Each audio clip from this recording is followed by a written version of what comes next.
Good evening. Welcome to the regular meeting of the Council of the City of Long Beach on Tuesday, October 3rd, 2017 at 7 p.m. Roll call, Councilmember Diamond. Here. Councilmember Mandel. Here. Councilmember Moore. Here. Vice President Eramo. Here. President Torres is absent.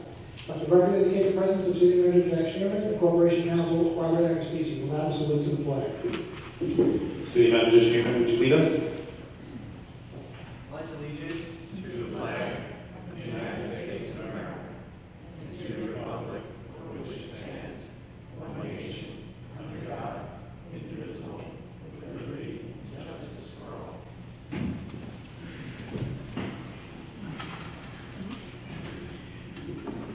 Before we get started this evening, I know it's still all really fresh on all our minds, but I think it would be appropriate for us to just take a moment of silence for what has happened in Las Vegas and what continues to happen in this country due to gun violence. And hopefully our elected leaders can do something to change what's happening in this country because there's just way too many victims. So if we could just take a moment.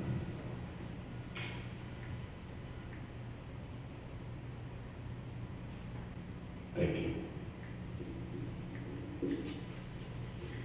City Manager, can you please give us the city update? Sure, I want to begin this evening by mentioning the Puerto Rico relief effort that just yesterday I joined City Council members Mandel and Diamond, Ellen Dorado Alessi, the Long Beach Latino Civic Association, Cruzada, Evangelico Missionary Church, and their Puerto Rico relief effort. Together, everyone packed boxes of goods to send to Puerto Rico. The city is continuing the relief effort for Puerto Rico as we are collecting donations at the Long Beach Ice Arena. Just as we have in the past, let's continue to pay it forward. We have flyers in the front of the room with details on the effort. Farmers Market's back tomorrow as well as Saturday. Don't forget to bring the reusable bag. City's Arts Council, in collaboration with Artists in Partnership, is pleased to announce the debut of First Fridays Plus, a series of monthly cultural happy hours celebrating diversity, music, art, dance, food, and performing arts. First Fridays Plus will run from October through June and will be scheduled in a variety of venues throughout the city. Programs will be held on the first Friday of the month, along with some additional dates. Each month will feature a different performance genre with visual arts exhibits that illustrate the theme.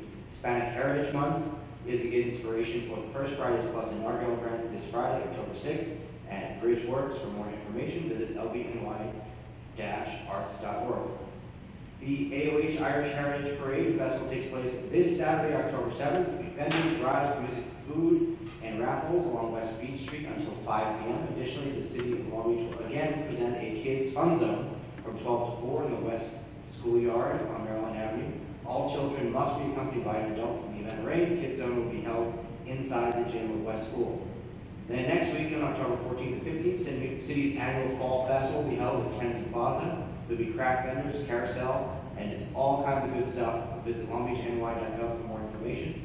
Finally, as we approach the 5th anniversary of Superstorm Sandy, we'll be reflecting on what the entire Long Beach community has gone through, recognize the groups and first responders who have aided in recovery, just as we did last month with preparedness tips and the LBReady hashtag, posting photos on social media throughout October, chronicling progress that our community has made using the hashtag LBNYStrong, and we encourage you to do so as well. And with that in mind, the city will be holding a major event Sunday, October 29th, a ceremony in Kennedy Plaza, and we will invite the entire community to join to recognize those who have been helpful, thank the first responders in helping us rebuild, and we hope to see everybody there. And I'm sure there'll be much more information posted about that in the days to come. Councilman Eramo, if I could just add one thing. I think we can take a moment to acknowledge that October is Domestic Violence Awareness Month. Few, if any of us have not been impacted or exposed to some form of domestic violence, whether it be through family, friends, and many victims don't realize that there are resources available in our community and that are available to them. So to mark this month, I've asked our city manager to post each week the resources that are available, whether it be the Safe Center, the Salva Center, or the Shelton Task Force on our Facebook page with contact information to provide for local organizations. In addition, we provided some materials from the Long Island Safe Center both here during the council meetings in the month of October, as well as downstairs in the lobby, so that our residents and those who visit City Hall are aware that there are resources and options available for them. I just want to echo Councilwoman Eramo. I just want to echo Councilwoman Donovan's sentiments. I had the opportunity to be a part of the Circular de Hispanidad walk for domestic violence this weekend. And to just listen to the stories of the survivors reminds all of us that this is truly something that not only impacts the women, but also the children and families. So I think this is a great gesture on our part, and let's continue to move forward with educating and making this very difficult experience for women, make it known and make it become something where we can finally say that we've gotten rid of this throughout our nation. Thank you, Councilwoman Moore and Diamond. The first item this evening is a resolution authorizing the city manager to purchase a street sweeper for the city's highway department through HGAC Buy National Cooperative. Okay, as a member of the HGAC Buy National Cooperative, the city can make purchases of goods and services from competitively awarded vendors, which are only available to governmental units. Cooperative purchasing contracts ensure that all public agencies are receiving products and services of the highest quality at the lowest prices. Funding to purchase the street sweeper here in this resolution is provided through the capital improvement plan approved by the City Council in May. City Council? Anyone have any questions? No? Anyone from the public? Okay, next item. Item 2 is a resolution authorizing the city manager to amend the contract for the rental of portable restroom trailers for the Ocean Beach Park. Okay, after the damage caused by Superstorm Sandy, the city built 5 ADA compliant conference stations.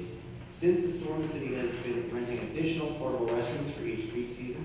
This season, one additional restroom was needed for 2 months. Funding is provided through public assistance grant monies from FEMA. Anyone from the City Council have any questions? No? Anyone from the public? Yes, Ms. Treston?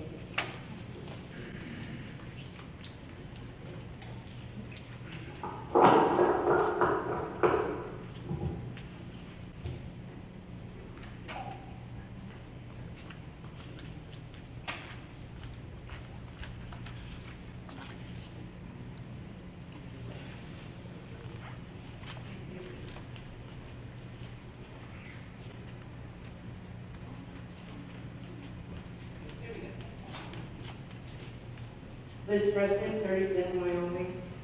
Just in regard, this bathroom that $7,000 is being applied, can you tell me which bathroom is where it's located? I believe it was the West End. That's my understanding as well. This would be the ADA bathroom that we're spending FEMA money on, am I correct? We did already, yes, we're now asking for reimbursement. So you're asking for reimbursement on a bathroom that was never opened and broken and not accessible. My understanding is the second bathroom that was put there. Correct. That was used for the second half of the summer. Correct. It was never opened. Okay, I'm just going to leave that there. And I know we had issues with the West End bathrooms because we did try and relocate them, and there were some issues, but then I thought after our understanding was the second half of the summer it was taken care of. I went down there and checked, and they seemed to both be operating after the regular one was moved over. But it was an unfortunate situation this summer for those 2 bathrooms, and next year that's not going to happen.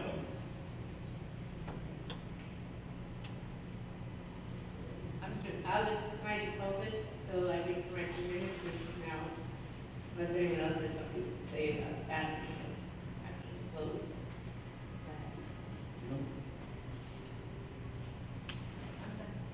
Okay.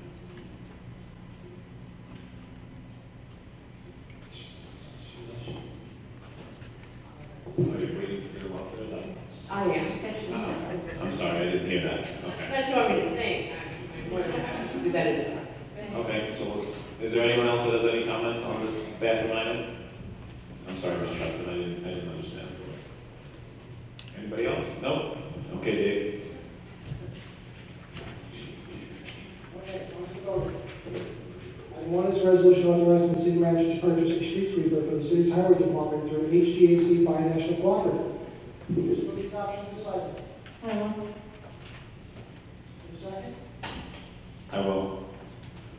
Voting, Councilmember Donovan. I just want to commend the city manager and the DPW commissioner for ensuring that this purchase was through the cooperative purchasing contract. It streamlines the process, it saves us money on the administrative fees, and we get to take advantage of the lower bid price that's there. I know this is an item that a number of our highway crews have been very excited was on the agenda, so I vote yes. Councilmember Mandel. Yes. Councilmember Moore. Yes. Vice President Eramo. Yes. Item 2 is a resolution authorizing the city manager to amend the contract for the rental of portable restroom trailers for the Ocean Beach Park. Please move the adoption of this item. I will. Second. I will. Voting, Councilmember Donovan. Yes. Councilmember Mandel. Yes. Councilmember Moore. Yes. Vice President Eramo. Yes. City manager's monthly personnel report has been filed by the city clerk. Will make a motion to close the meeting. I will. Voting, Councilmember Donovan. Yes. Councilmember Mandel. Councilmember Moore. Yes. Vice President Eramo. Yes. If I can, while we get the Spitalmotor sign-up sheet, I just want to wish our city manager a very happy birthday. He celebrated his birthday this Friday. Congratulations and happy birthday. Yes. Happy birthday. Happy birthday. So as we know, we get 3 minutes of uninterrupted time, and in the words of our President Torres, let's be respectful and please maintain decorum. First up, Liz Treston. Thank you very much. Happy birthday. The Treston, 37 Wyoming Avenue. 2 hats on behalf of the Long Beach Community Organizations after the disasters. I would like to personally thank the City of Long Beach for their update to the city on preparedness during the September National Preparedness Month. Thank you, Gordon, for updating people on Facebook and Twitter. Okay, removing that hat. Back to Tennessee and the beach and Ocean Beach pilot program in its 2nd year for beach access. Is there a report yet on how we did? Because I'd like to get great if possible. On the access to Tennessee, that was not accessible until we got here, the math. Is there going to be a report? Last year there was no report, and a lot of blame was placed on the ACE project, and as you know, phase 2 will be coming down. They're going to be doing a lot of work up near the east part of town and making the walkovers, or I believe they're going to promenade. I'm rambling on until someone cuts in and assists me. Mr. Epstein, you'll get back to me. No, we're just waiting for you to finish your comments, and then I think Jack has a comment about the beach nights. Okay, for now. I have not seen a report from the summer yet. However, I think the discussion, the latest discussion that I recall in Public Works was that I think the consensus was that the current Moby mats, and you probably heard us say this before, that the current Moby mats really are not the best long-term solution because they're so easily breakable and they're so easily movable, and yet at the same time they're not helpful to the maintenance of the beach with regard to beach maintenance, right? Because they have to move them. So I think they've been looking to purchase better long-term solutions that will provide good access, not break down, and not provide a challenge to beach maintenance in terms of cleaning the beach. As always in the world, that sounds like that'll be more expensive, but lasts longer, so that's probably a better long-term solution. So I would imagine that that's the direction that I expect things to go going forward, and I know Public Works already began that research over the course of the summer. And you may also recall that a couple of months ago, I did also ask that we would have some form of assessment so that we could move forward into the new year. And I still hope that we as a city will assess the process so that we can move forward to see what worked, what didn't work, and and then we can move into some sound implementation. I expect that before, we would look to make any sort of long-term purchase, that we would have exactly that. Thank you. So then, will we be having in 2018 another pilot program, or are we going to be instituting something new? Because 2017 and 2016 were epic failures. The bathrooms, the whole, why did we pick Tennessee Beach?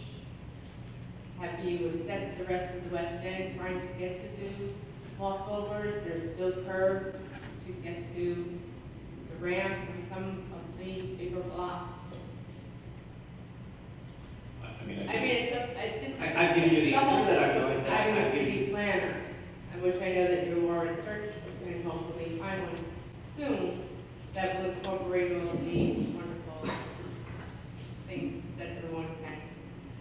So I've given you the answer that I have for you this evening in regards to where that process is. I would disagree with the assessment that the past few years have been a failure. It's the first time that the city's tried something regarding mowing mats that I'm aware of. If I'm wrong, I always stand to be corrected, and I'm sure that we will look to do better going forward. Thank you. Thank you.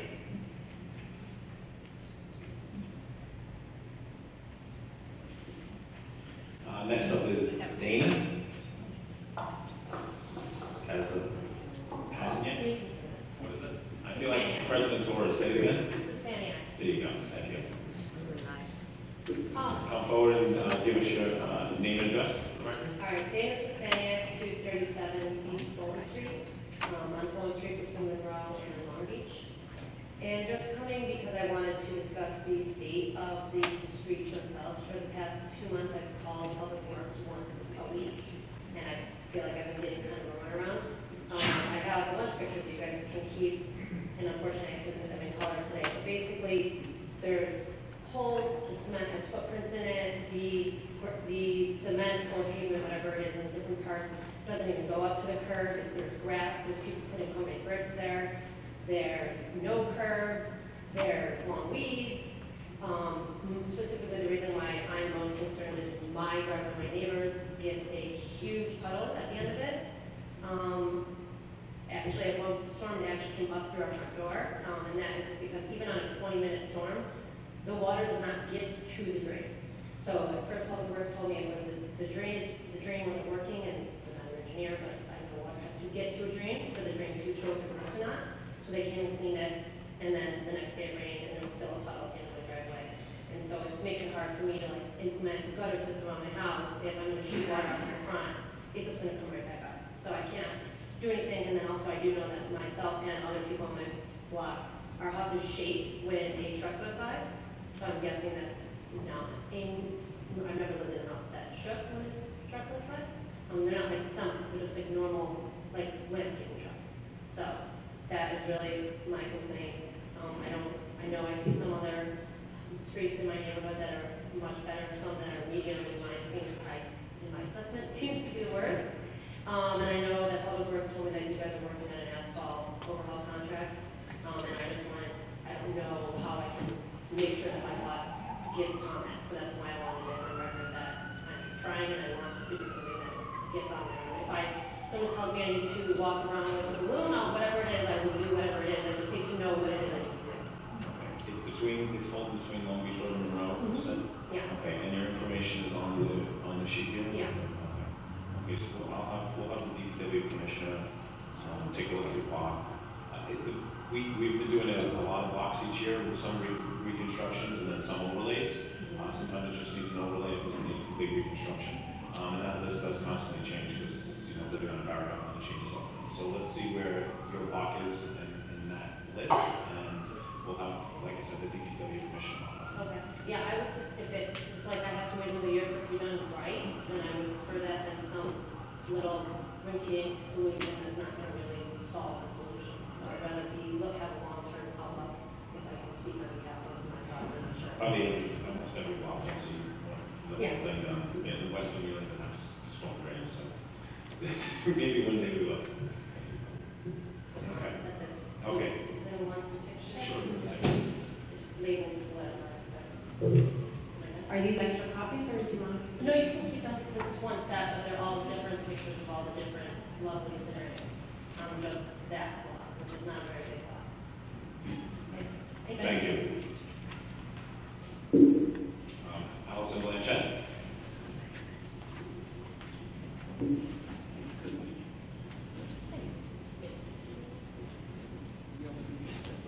Name and address for the record.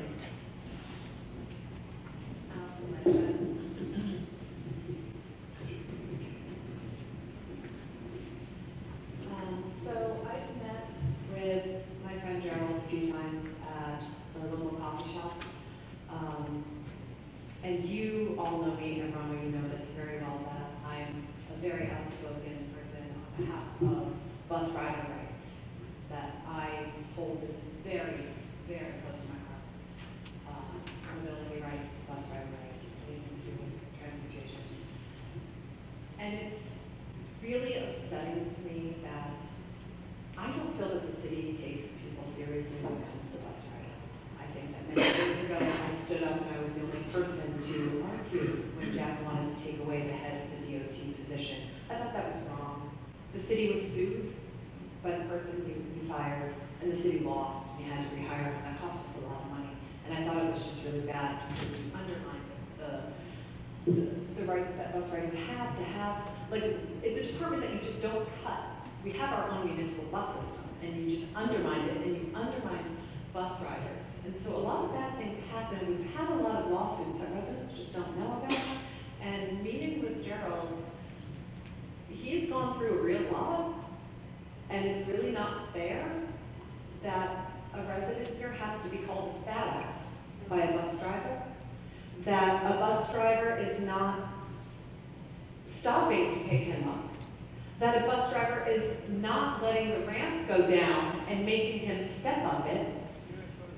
Now, I've worked with Elizabeth Treston. We met up with Greg Kalnitzky, the ADA compliance officer, and we did a bus tour with Greg. Liz brought an extra wheelchair. She had him try to access our buses, and it was a bit of a struggle. What this gentleman has gone through is like beyond a struggle, and it's wrong. And the residents may be unaware of the amount of lawsuits that have gone on because of our failure of a DOT under your leadership, under your failed leadership, Jack. I don't enjoy saying this to you, but you know what? You have a job, and you're not doing it. And it's really wrong that residents who just need to get from point A to point B can't do so in a dignified, comfortable manner because you just cannot seem to hire qualified people who aren't even qualified to tie their shoe like Mr. Robinson sitting in the back. That's not necessary. Mr. Oh, it is. That's not necessary. You know what? Respect and dignity, please. Go ahead, continue. Respect dignity. You know what? Why don't you finish and you finish?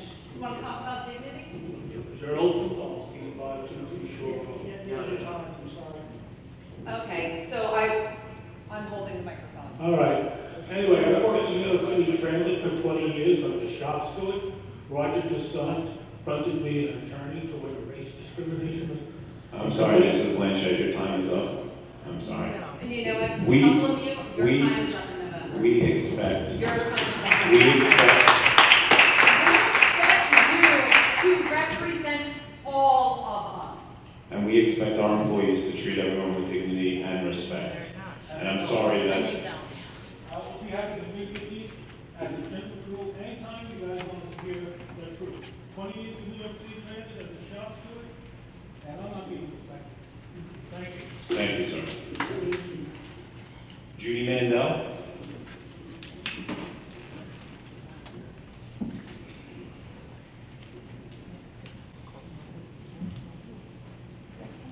Good evening, Ms. Mandel. Name and address for the My record. name is Chumi Mandel. I live at 421 West Market Street, and thank you for my opportunity to discuss some things that are happening on my block and right next to my home. What I'd like to give you now are two letters that I've given to Mr. Kemmons, not Dr. and a couple of pictures of my next door neighbor's place. There's so many problems there, but really what I want to discuss right now is the zoning board and my inability to foil their decisions on the house that's being built next to me. Okay? That, I think, is a federal problem, and I really need to have that. The building department sends me to the Mrs. Lynch, Robin Lynch, and the zoning board. She sends me back to the building department, and me and my husband have done that a number of times. It's just not right. I'm doing all my research. I'm trying my hardest. I'm trying to be a pain in the neck, but there's a house being built next to me that should not be built there. There's every violation on the planet. It wasn't being constructed for over a year, and I was told by the building department that there's no violations. I couldn't believe my own ears. So I don't know what's going on down there, if they're overwhelmed with work, but they told me to tell them what the number is of the building code if I have any problems. I have to do their job. I was an inspector in Nassau County for restaurants. Didn't need anybody to tell me my job. They should know it's in that book. Okay, secondarily, they're building a lap pool in the back that's larger than it should be. I don't even want to go down to the building department because they frighten me. They intimidate me and they retaliate against me already. And I'm really nervous about that. And you should know about it because first of all, if you appoint them. Secondly, you're supposed to know a lot of these things according to the building department. The last thing I want to say is my fence is falling down in the back. And if you want to look in the building code, turns out that I don't have to call my insurance company. I don't have to call the Better Business Bureau the way they told me to. I don't have to go and find a construction company that did the excavation to make the lap pool in the back. I don't have to do any of those things. According to the building code, the city is responsible to fix my fence. And if you want to look it up, it's section 7-160. I'm sorry, I'm a little emotional, but I've been living next to this insane mess for over the years. I was on good terms with my neighbor, and I still probably would be if the building department did their job. There's the irony right there. If the building department did their job, I would still be on good terms with my neighbor. Well, I mean, if the building department went out there and said there's no violations, then I have to assume there's no violations. They've been working there for many years and All right. have. You have to read the letters I just gave you. I will. All right, because you are in charge of the building department. Could you leave your contact information on the card so that we can get in touch with you? Okay, and what is the length of time that you've been going through this very difficult That process? house was abandoned by their first contract, and it was just tied for over a year. I don't know anything about politics. I know nothing about the building code. But after doing all this research, I realized that that's a violation right then and there.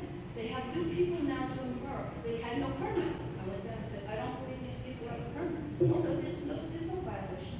They looked me straight in the face and said, there's no violation. I can give them 20 violations. Okay. They did have one.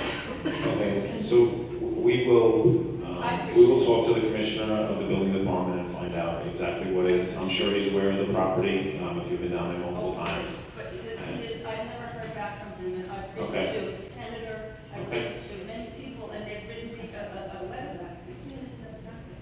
Mr. Mandel, would you mind staying around so after the meeting, just to talk a little bit? Yes, thank you. Thank you. Next we have Michael Delory.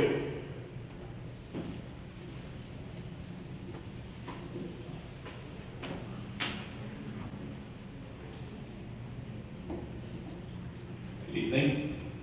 Name and address. Michael Glory, 16 Walk. This is really going to be a thank you type of statement. So I'm here for one reason, to talk about the events on Sunday, the Hurricane Relief Concert sponsored by the CNCA. I remember seeing Vice President Eramo. I want to thank the CNCA members, all the bands that performed. It was beautiful, and to thank those who contributed. I'm here tonight to just recap. As I was sitting in the bleachers listening to the music, I was very concerned about the condition of the ocean. It looked so refreshing, but it was extremely dangerous. I'm here to give praise and just to say thank you to the Long Beach Fire Department, both volunteers and paid staff, the EMTs who responded, and the other fire departments who were doing mutual aid, Island Park and others. But the people I really want to give a hell of a lot of thanks to are the lifeguards who were there on the beach that day. I think the worst rescue there is are the ones that are closest to the jetties.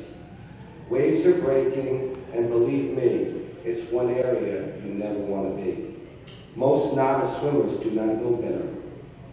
I love it that they, the lifeguards, and possibly the fire department members, because I did see one on the jet ski, run to the trouble. We are very fortunate here in Long Beach. They don't see Republican, Democrat, black or white, immigrant or citizen. They see another human being in desperate trouble, and they just go. Also, to the many surfers who are always out there in the water, they are great to have, since they feel the same way. I know other surfers on different beaches that day that rescued many people and are unnoticed. To them and all of them, I want to say thanks. Because I know you are out there and you see someone in trouble, you just take care of it and you move back and hopefully catch that wave of the day. My last thank you is to Police Commissioner Tagman for attending the West Holland Park Civic Association meeting. It was very productive. He stayed there for an hour. He answered a lot of questions. And Tim, I want to say thank you as well. And thank you. Thank you. Thank you. And yes, I was out there, and all the council members were there as well that day, and the water was beautiful, and we do have the best first responders and lifeguard crew that made a lot of saves, even though the water was closed. So with that, that's the end of the meeting. Thank you very much.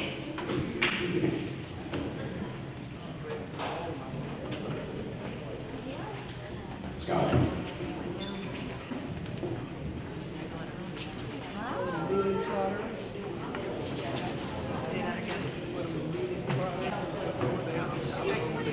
Oh, I know.